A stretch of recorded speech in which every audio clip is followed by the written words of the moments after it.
Sheena. I wanted to come with a little talk and what you could call another tanning session and conversation. But it is kind of similar to last time. Let's get into it. I recently microdosed. I've been having a really hard time just adjusting, harder than I thought it was going to be. I think I kind of jumped head first into the move over here. And I didn't really think about it or process it. And there's a lot that I want to get into, but I'm going to condense it into a small form. And I'm just going to chill with you guys and give you the vibe. This is my little area. I usually sit here in the morning time when I'm reading a book. If I'm having, I rarely have coffee these days, but if I'm having a drink or a tea, and I usually read a book, but sometimes I'll scroll, unfortunately. Theoretically, I would like to just have that time to breathe and set my intentions for the day, but we're getting there. So let me set up and I'll give you a little view of my area. You can kind of see the background there, the pool. I have high anxiety about leaf blowers. It's a thing. So we'll touch on that later. So last I had a real conversation with you guys, I had mentioned that I was having a little bit of a hard time adjusting. More so than I thought I was going to have. And I know that some people are probably like, why are you being dramatic? You just moved. What really happened? So therapy is normal to me. Therapy is something that has been implemented into my life since I had my child and I had to deal with postpartum. So it's normal to me. The one thing that I can say I love about this area and that I am so grateful that I have come across is the type of therapy that they have.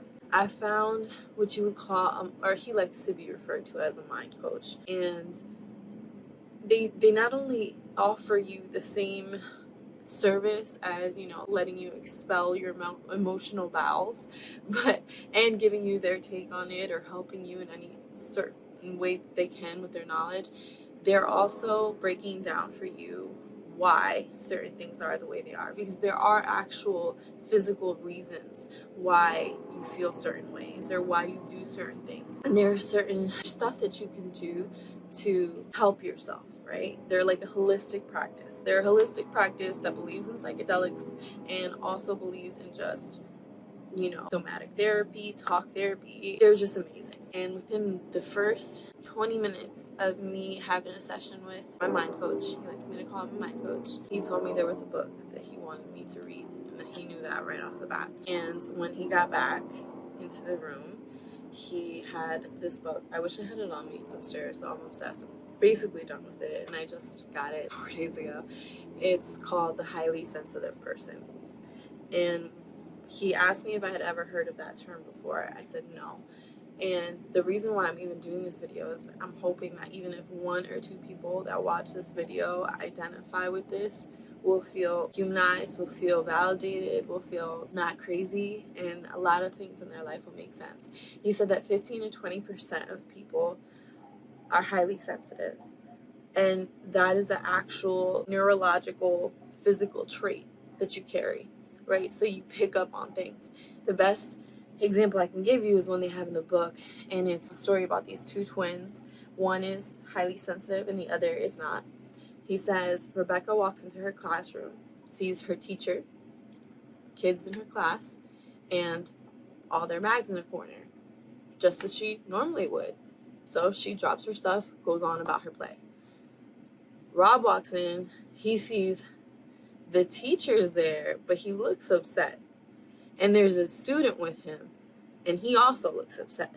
And the bags are there, but there are a few that are not there, and some that are scattered elsewhere.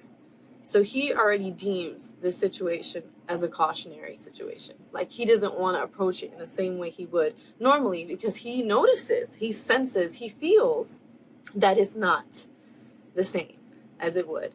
Although it looks theoretically the same as every other day, just as it did to his sister Rebecca. So with that said, I'm Rob. Rob is me. Maybe Rob is you. And what that means is that we feel things. Not every HSP is the same. Most are though. Like my friend Dunya, the other day when I was explaining this to her, I didn't even have to finish the word and she was like, that's me. And I was like, I know it is, I know. I can tell you the people in my life that are that. There are very few people, so I do agree with the percentage. And just alone with seeing how many people throughout my life have made me feel like I'm crazy or too sensitive or too emotional, and it all makes sense. It just kind of goes on to tell different stories of different people with that, and it's a beautiful thing because there are certain people that have found a way to not make it a hindering trait for them. You know, they found a way to make it a superpower almost, because in certain lights it is. To put it to you this way, what he told me was, we're like psychics, right? So just like everything, we're gonna be wrong sometimes, but more often than not, we're right.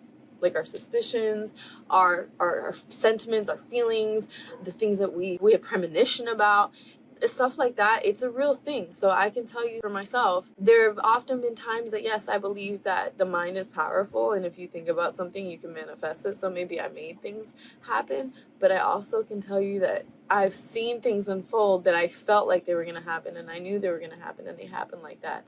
And some people have told me that I'm overthinking things. I mean, not some people, everybody. My whole life I've been told that I overthink things. My whole life.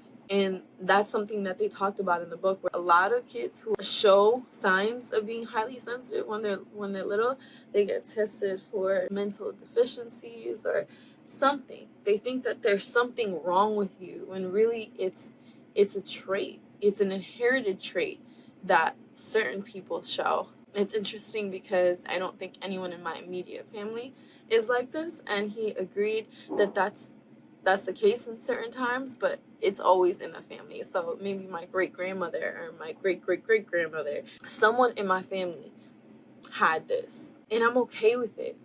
So let me step into this. I haven't really divulged too much. I have another session with my mind coach this week, and I think in our next talk I'll tell you guys about it. They offer certain different therapies. Like I'm going to try somatic therapy. I don't know if you've heard about it, but I'll let you know how that goes as well. And they do psychedelic therapy, which I found very interesting because at a point in our session he asked me if I had ever done a psychedelic, and in most instances doctors will be weird about that, or most humans, I found. A lot of humans think that that's crazy. I mean, to be honest, even my boyfriend feels like it's a bit crazy.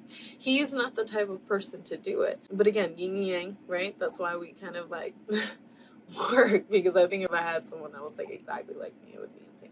But anyway, I have a mosquito bite! As I was saying, he asked if I had ever done a psychedelic, and although I normally lie and I normally will say what I think people want me to say, I told him that I had. And I told him that I actually recently had. I told him about the experience that I talked about on YouTube.